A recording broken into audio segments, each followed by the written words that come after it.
E nós vamos bater um papo hoje sobre ele, um político de direita, que fez um governo de direita, que montou no seu governo de direita um mega esquema de corrupção, roubando em várias das principais estatais, roubando em vários dos principais ministérios e jamais foi pego por qualquer denúncia de corrupção em seu governo. No entanto, foi preso hoje Fernando Collor de Mello por um esquema de corrupção que o beneficiava no governo do PT, num governo de esquerda.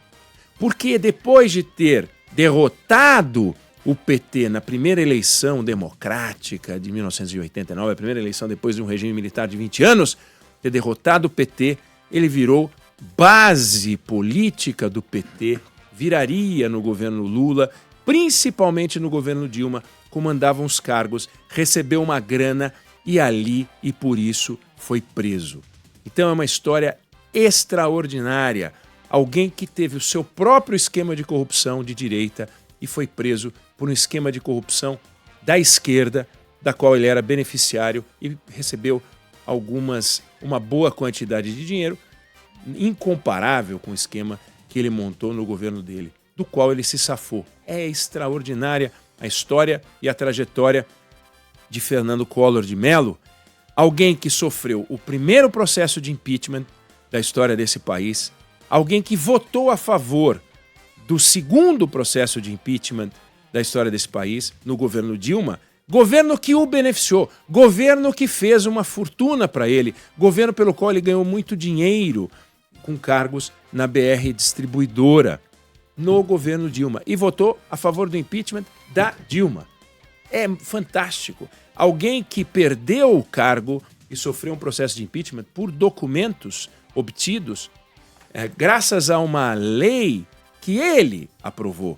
Uma lei que acabava com cheque ao portador. Existia uma figura do cheque ao portador. Quem segurasse aquele papelzinho poderia receber o dinheiro. Ele acabou com o cheque ao portador. Ao acabar com o cheque ao portador, uma lei que ele assinou, identificaram um benefício que ele recebeu e aquele pequeno benefício produziu um estrago que levaria ao impeachment dele.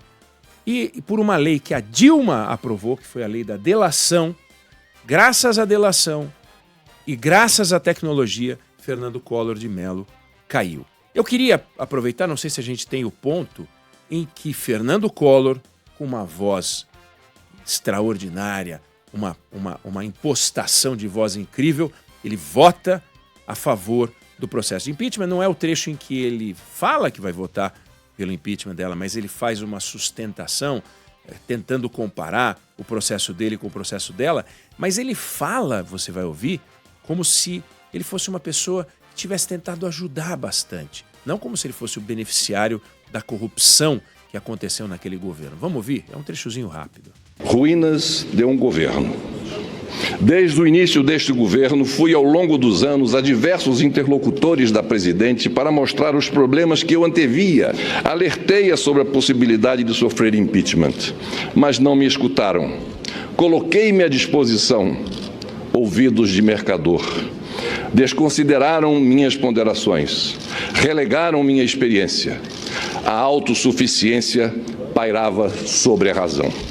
Não existe fórmula mágica dentro do nosso presidencialismo, ainda mais com uma lei nos moldes da 1079, a ressurrecta, que dá margem a permanentes ameaças a qualquer governo.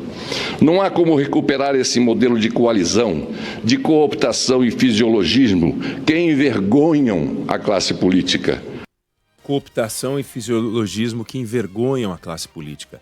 Collor comandava cargos na BR Distribuidora, a empresa que foi privatizada.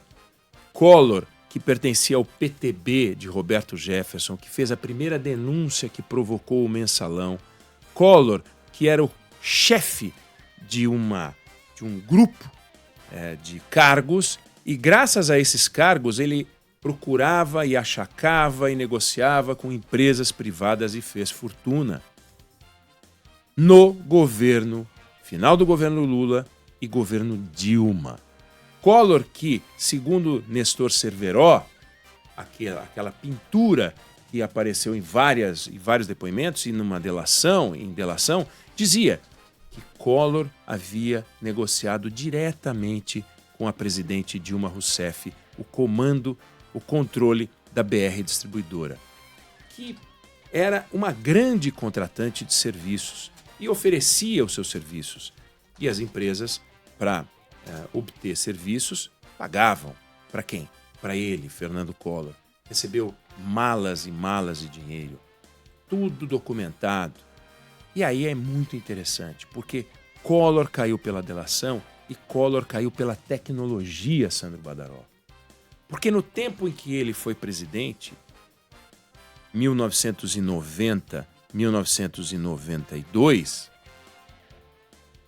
quando a gente falava que a CPI recebia os documentos, estava recebendo os documentos, era exatamente isso. Os documentos eram enviados em caminhões, dentro de caixas, e eles tinham que ser lidos, e o processamento era tosco. Hoje, a Polícia Federal consegue saber que os celulares se encontraram. A Polícia Federal consegue processar uma quantidade absurda de dados. Ela pode quebrar o sigilo e navegar no mundo dos WhatsApps e das mensagens e dos telefones e consegue, por palavras-chave e outras sofisticações muito mais complexas por inteligência artificial, simplesmente calar as defesas quando vem com um argumento tosco e também calar a acusação, muitas vezes se vem com uma denúncia tosca. Mas o fato é que a tecnologia deu à polícia mecanismos de investigação que no tempo do Collor simplesmente não existiam. As desculpas esfarrapadas eram possíveis. Inventar versões era algo razoável. Muita gente escapou das mãos das autoridades, escapou da polícia, escapou de julgamentos, porque a tecnologia não permitia. Era o mundo do xerox, era o mundo das cópias. Hoje em dia, isso não existe mais. Quando uma CPI, que não serve para coisa alguma, recebe documentos, aqueles documentos vão fisicamente ou vão por via, sei lá como, digital, né? Então a gente fala receber os documentos e tem a imagem de um envio físico, mas não serve para, não precisa, está tudo digitalizado, o mundo é digitalizado, os processos na justiça são digitalizados, as decisões são muito mais fáceis. Não significa que nós não temos arbitrariedades, mas são arbitrariedades provocadas pela mão humana, não pelo mundo digital. O mundo digital permite muito mais segurança na hora de tomar uma decisão. E aí a gente vê a história fantástica desse personagem, extraordinário, que passou como um meteoro pela política brasileira, alguém que foi vereador, foi deputado federal pelo estado de Alagoas, foi governador do estado e foi para uma campanha eleitoral, uma figura desconhecida, embora tivesse linhagem política. O avô dele foi ministro do Trabalho, da Indústria e Comércio de Getúlio Vargas no início dos anos 30. Depois o pai dele foi senador da República. E ele, como governador de Alagoas, lança sua candidatura contra o governo José Sarney, uma candidatura de oposição, sendo que os 22 candidatos daquela eleição, ele mais 21, todos eram de oposição praticamente. Ninguém defendia o governo Sarney. E Collor vai para a eleição disputando com alguns dos nomes mais importantes da política. Leonel Brizola, Mário Covas, outras figuras importantes, Ulisses Guimarães, e vai para o segundo turno contra Lula. Na verdade, Lula é que foi para o segundo turno contra ele, porque Lula e Leonel Brizola disputaram cabeça a cabeça e por 500 mil votos Lula foi para o segundo turno contra Collor. O discurso de Lula era radical. Lula propunha a estatização do sistema financeiro, Collor propunha a abertura do país, Collor propunha a modernização do Estado, Collor propunha a redução do número de ministérios, Collor propunha a venda dos ativos do Estado, as residências, as mansões, o controle dos veículos, fechamento de estruturas do Estado, privatização. Então ele tinha um discurso moderno, um discurso contemporâneo, e Lula propunha um discurso muito ultrapassado. Aí Collor vence a eleição de 1989, a primeira depois de 20 anos de ditadura. E o governo dele dura 2 anos, porque caiu pela desorganização, pela corrupção, pelo descontrole, enfrentou o CPI, o tesoureiro dele conversando com os principais empresários do Brasil, tornando-se consultor de diversos empresários, reuniões que aconteciam em hotéis em São Paulo, em que os empresários mais poderosos desse país faziam fila para falar com o tesoureiro dele. E havia um sistema de achaque. Quem não pagasse estaria frito.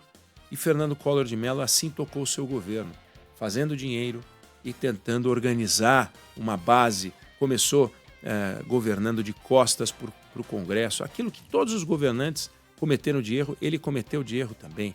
Tentou e prometeu um IPOM para acabar com a inflação desse país, confiscou a poupança das pessoas, algo que mostra, por um lado, o absurdo, por outro, o poder que um presidente que chega consegue para transformar. Se transformar para o bem, melhor. Fazendo confusão, pior. 2 anos depois ele cai, seu vice-presidente, ao colocar no Ministério da Fazenda o Fernando Henrique, consegue abater a inflação que ele simplesmente não conseguiu, ainda que tivesse entrado com quase 80% de inflação ao mês.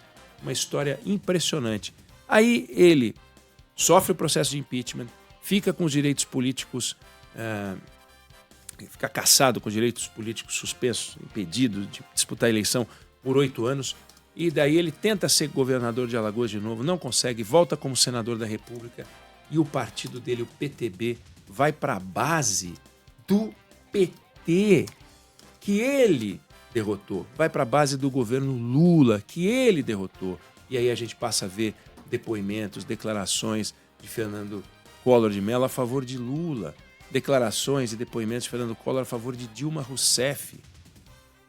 E ele vai se aproximando e ganha o direito de poder nomear os cargos. Veja, o presidente do seu partido, Roberto Jefferson, é aquele que dá uma entrevista acachapante denunciando um esquema do Mensalão.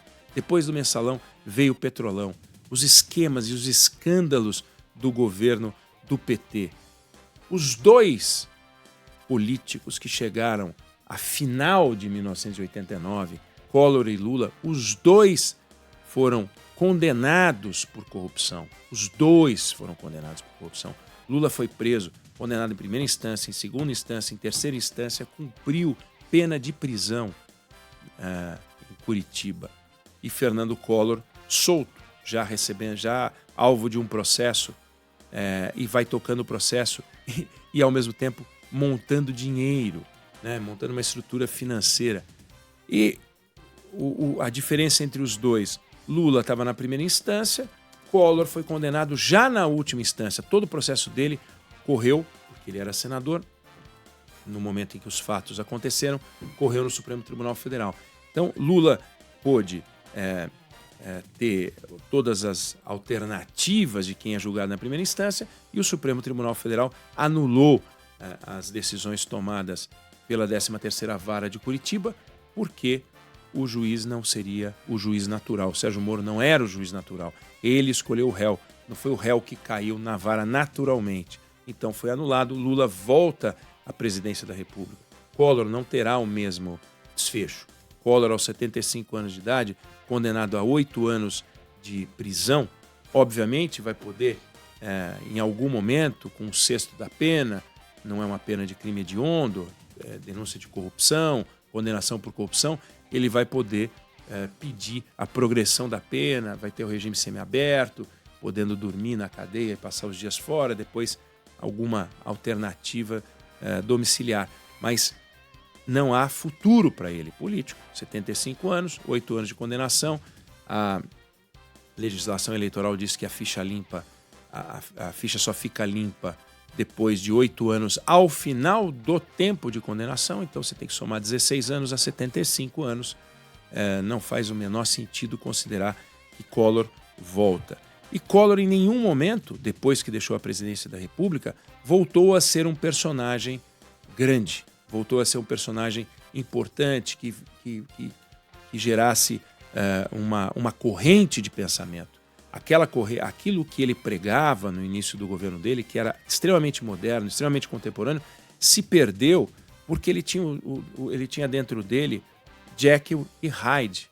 Ele tinha dentro dele o médico e o monstro. Ele tinha dentro dele aquele que falava bonito, mas fazia coisa feia. Aquele que não conseguia resistir e simplesmente roubava a mais não poder. E eram carros e Lamborghinis e não podia ver um jato e ele queria tomar os vinhões e as mansões. Esse era Fernando Collor de Mello, esse é Fernando Collor de Mello, que agora foi em cana. A história de um presidente de direita que ganhou dinheiro com a esquerda.